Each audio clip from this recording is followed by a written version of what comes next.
अस्सलामुअलैकुम, welcome to my YouTube channel story world A.N। तमाम video updates के लिए स्टोरी वर्ल्ड A.N को सब्सक्राइब करके बिल नोटिफिकेशन को ऑन कर दें। तो आइए सुनते हैं आज की वीडियो में कराची में मौजूद एक पुरस्कार दरख्त का किस्सा। बड़े बूढ़ों का कहना है कि हरा भरा दरख्त कभी नहीं कटवाना चाहिए, अलबत्ता उसकी शाखें बहुत बड़ी हो गई हो तो काट छांट करवाने में कोई मज़ायका नहीं, क्योंकि बेतुकी शाखें और डालियाँ बाज़ दफ़ा तकलीफ़ें देती हैं, मगर जड़ से नहीं कटवाना चाहिए। आजकल लोग ख़ुसूसन न्यू नस्ल हर चीज़ और हर बात की साइंसी खोज ही चाहते हैं और पुरानी बातों और बड़े बूढ़ों के कहने को जहालत और बेवकूफ़ी समझते हैं।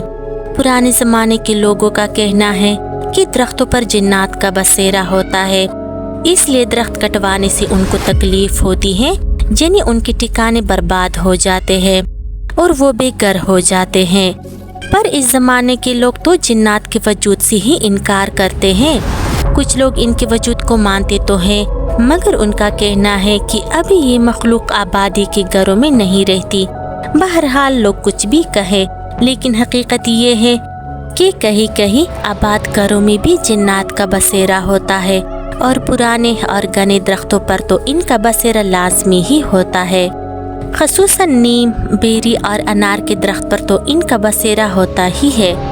बड़े बड़े स्कूल और कॉलेजेस में बहुत बड़े और पुराने दरख्त होते हैं, जैसे नीम का दरख्त, पीपल का, बेरी का और कुछ फलदार दरख्त भी लगे होते हैं, जैसे आम, जामुन और बादाम। ज़रूरी नहीं कि इन पर जिन्नात का लाजमी बसेरा हो, मगर अक्सर दरख्तों पर इनका बसेरा ज़रूर होता है। कराची में फेडरल बी एरिया के एक मशहूर इलाके में भी एक बड़ा और मशहूर स्कूल है, जिसमें 4 स्कूल लगते हैं, यानी सुबह की शिफ्ट में 2 स्कूल लड़कियों के लगते हैं, एक प्राइमरी और एक सेकेंडरी, और दोपहर की शिफ्ट में लड़कों के 2 स्कूल, एक प्राइमरी और एक सेकेंडरी। मैं इस स्कूल का मसलहतन नाम नहीं बताऊंगी, क्योंकि कुछ तो वहम परस्त वालिदैन परेशान हो जाएंगे और हो सकता है अपने बच्चों को वहाँ से निकाल ले।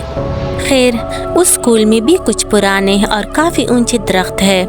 इसके अलावा कुछ फलदार दरख्त, कुछ सदाबहार पौधे और मौसमी फल भी लगे हुए हैं। पुराने दरख्तों में एक बहुत बड़ा सा दरख्त है, जिसमें एक अजीब सा फल लगता है। ये फल हल्के ब्राउन कलर का गोल होता है और इसका जायका बिल्कुल फीका होता है और इसमें इंजीर की तरह छोटे छोटे बारीक बीज भी होते हैं। कुछ लोग कहते हैं ये गोलर की किस्म का कोई फल है, लेकिन ये गोलर है ना इंजीर, लेकिन खाने के काबिल नहीं है। खैर, ये स्कूल 2 मंजिला इमारत पर मुश्तमिल है और काफ़ी ऊंची इमारत है, और ये दरख्त भी इतना बड़ा और बुलंद है कि ये इमारत के ऊपर वाली छत तक पहुंचता है। चारों स्कूल की 4 मासिया है, 2 सुबह की और 2 दोपहर की। दोपहर की मासिया दोनों मंजिल की सफाई करके जाती थी, फिर सुबह की शिफ्ट की दोनों मासिया जब आती तो पूरा सहन इन फलों से भरा हुआ होता था और वो ठोकरे भर भर के इन फलों को उठाती। इधर मासी सफाई करती, उधर फल फिर गिरना शुरू हो जाते। जब बच्चों की आमद शुरू होती तो बच्चों के पाँव में आकर वो कुचल कर चिपटे हो जाते और ज़मीन पर चिपक जाते, जिससे बच्चों के फिसल कर गिर जाने का खतरा होता। यूं बेचारी मासियाँ फिर सफाई में झुक जाती।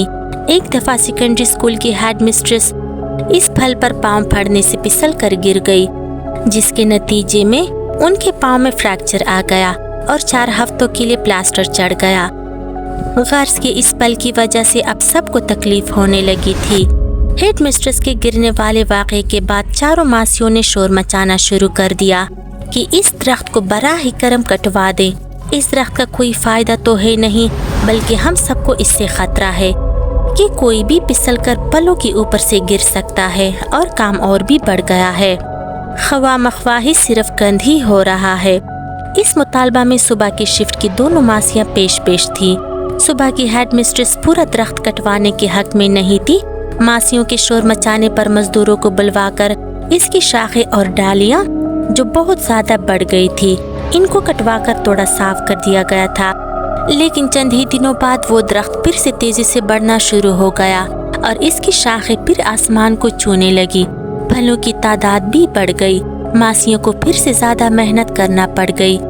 उनका मुतालबा फिर से जोर पकड़ने लगा कि इस दरख्त को बराह करम जड़ से कटवा दे।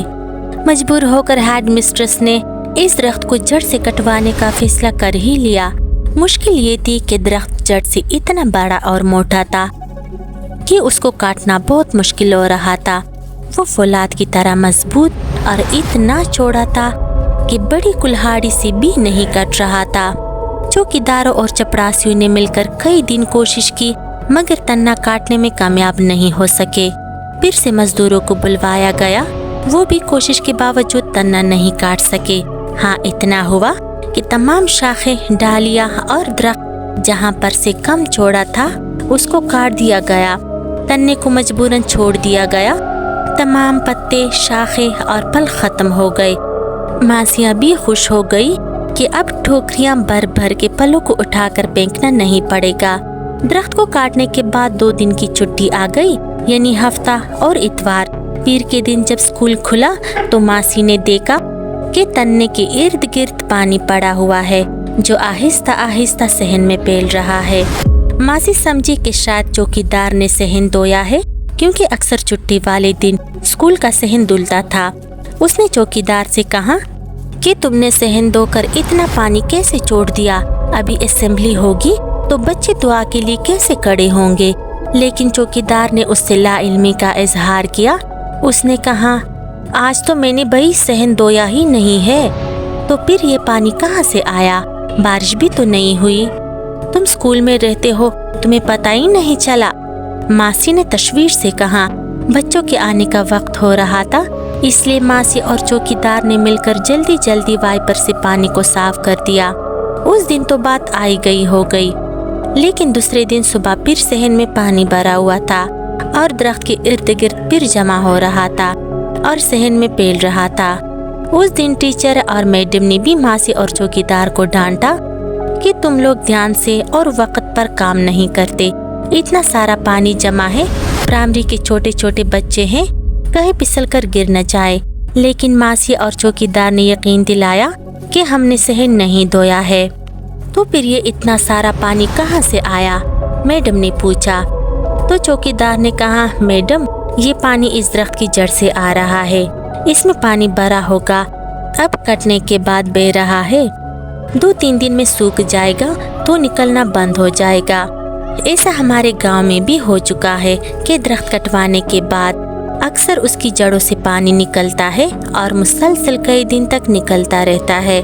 चौकीदार ने यह कहकर मैडम को मुतमईन कर दिया, लेकिन कई दिन गुजरने के बाद भी पानी दरख्त से मुसलसल निकलता ही रहा। अब मासी और चौकीदार का फिर काम बढ़ गया कि सुबह ही सुबह स्कूल के सहन से पानी साफ करना पड़ता। एक दिन अचानक एक टीचर की नजर इस कटे हुए दरख्त के एक तन्ने पर पड़ी तो वो ठटक कर रह गई और दूसरी टीचर को भी दिखाया। फिर सारे स्टाफ ने गैर मामूली बात को देखा और सब परेशान हो गए। उस कटे हुए दरख्त के तन्ने पर इंसानी आंख के मुशाबा 2 आंखें बिल्कुल वाज़ेह तौर पर बनी हुई थी। पलकें, पपोटे और काला दीदा बिल्कुल इंसानी आंख की तरह उभर आई थी और उन आंखों से आंसुओं की तरह पानी के कतरे तसलसल से निकल रहे थे और नीचे जड़ के पास पानी जमा हो रहा था। बच्चों से तो ये बात छुपाई गई, मगर मासी और चौकीदार को बुलाकर दिखाया गया। मासिया तो परेशान हो गई और बुरी तरह से डर गई, लेकिन चौकीदार ने मैडम से कहा कि ये दरख्त कोई आम दरख्त नहीं है, इसमें किसी मखलूक का बसेरा था जो दरख्त कटने के बाद बेघर हो गए हैं और अपनी बर्बादी पर आंसू बहा रहे हैं। इस मंजर को देखकर तमाम टीचर्स और स्टाफ हैरान और परेशान था। वाकई ये पानी दरख्त की जड़ से निकल रहा था, मगर आंसुओं की तरह, और आंख किस तरह वाज़ेह शक्ल में निकल आई थी ये समझ में नहीं आ रहा था। इस बात को चंद ही रोज हुए थे कि वो मासी जिसने दरख्त कटवाने के लिए सबसे ज्यादा शोर मचाया था, अचानक बुरी तरह से बीमार हो गई और आनन फानन उसकी जिगर ने काम करना छोड़ दिया। उसकी आंखें हल्दी की तरह पीली हो गई और चेहरे पर बुरी तरह से जर्दी छा गई।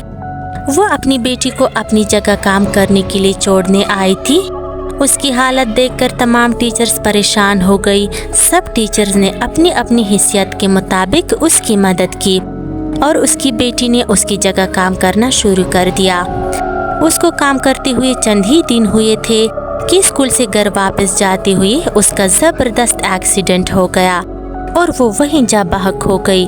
ماسی نے پھر اپنی جگہ اپنی بہو کو بھیج دیا کہ جب تک اس کی طبیعت ٹھیک نہیں ہوتی وہ اس کی جگہ پر کام کرے، مگر پتہ نہیں پھر کیا ہوا۔ اس کو آئے ہوئے پہلا ہی دن تھا۔ کام ختم کر کے وہ واپس گھر گئی اور گھر جاتی ہی اس کا بی پی اتنا شوٹ کر گیا کہ اس کو برین ہیمریج کا دورہ پڑا اور وہ بیچاری بھی آنن فانن ختم ہو گئی۔ ماسی کو اس بات کا بہت صدمہ ہوا۔ جوان بیٹی اور جوان بہو جو امید سے بھی تھی اچانک ہی مر گئی۔ وہ اس غم کو برداشت نہیں کر سکی اور وہ بھی چند دنوں میں ہی انتقال کر گئی۔ یہ خبر سن کر سب کو بہت افسوس ہوا۔ سبھی کے ذہنوں میں یہ خیال بیٹھ گیا کہ ایسا درخت کٹوانے کی وجہ سے ہوا ہے۔ سب کو ایک ہی خیال آ رہا تھا کہ درخت پر واقعی غیر مرئی مخلوق یعنی جنات وغیرہ کا بسیرا تھا، اس لیے درخت کٹوانے سے ان کو تکلیف پہنچی اور اب وہ اپنا انتقام لے رہے ہیں۔ اس کی زد میں اور کون کون آتا ہے، سبھی اپنی جگہ خوفزدہ تھے۔ اب سب کو بڑوں کی کہی ہوئی باتوں کا یقین آ رہا تھا کہ درختوں کو کیوں نہیں کٹوانا چاہیے۔ قرآن مجید میں صرف ایک دنیا نہیں بلکہ کئی جہانوں کا ذکر ہے اور ان میں کون سی مخلوق کہاں پر بستی ہے یہ اللہ کے سوا کسی کو معلوم نہیں، لیکن یہ حقیقت ہے کہ غیبی مخلوقات کا وجود ہے اور وہ بھی ایک سسٹم کے تحت رہتی ہے۔ ان کا بھی خاندان ہوتا ہے، ان میں بھی جذبات و احساسات ہوتے ہیں۔ خصوصی طور پر قوم اجنا کا تو باقاعدہ فیملی سسٹم ہے۔ ان کے ہاں بھی شادی بیاہ، بچوں کی پیدائش اور دوسرے رسم و رواج، روزی کمانے کا طریقہ سب کچھ ہوتا ہے۔ وہ گھروں میں، درختوں میں، پانی میں، پہاڑوں وغیرہ میں بسا کرتے ہیں اور وہی آباد ہوتے ہیں۔ درختوں اور خالی گھروں میں ان کی آبادی تو ثابت ہے، لیکن نئی نسل کہاں ان باتوں کو مانتی ہے۔ اس درخت کو کٹوانے کے بعد جو واقعات ہو رہے تھے اس سے ان کی موجودگی ثابت ہو رہی تھی اور سب کو یہ یقین ہو رہا تھا کہ غیبی مخلوق بھی اپنا ایک وجود رکھتی ہے۔ وہ بھی اپنے گھر کی بربادیاں اور نقصانات پر ایسی ہی غمگین ہوتے ہیں جیسے کہ انسان، اور اگر کوئی ان کو تکلیف پہنچائے تو اپنا بدلہ بھی اس سے لیتے ہیں، جسے اب یہ درخت لے رہا تھا۔ چوکیدار نے میڈم سے کہا کہ ہمارے پہاڑی علاقے کے گاؤں میں اکثر ایسے واقعات ہوتے ہیں جو اس طرح حیران کر دینے والے ہوتے ہیں، تو ہم لوگ اپنی حفاظت کے لیے ایک عمل کرتے ہیں۔ میڈم اگر آپ مجھے اجازت دیں تو میں یہاں وہی عمل کروں۔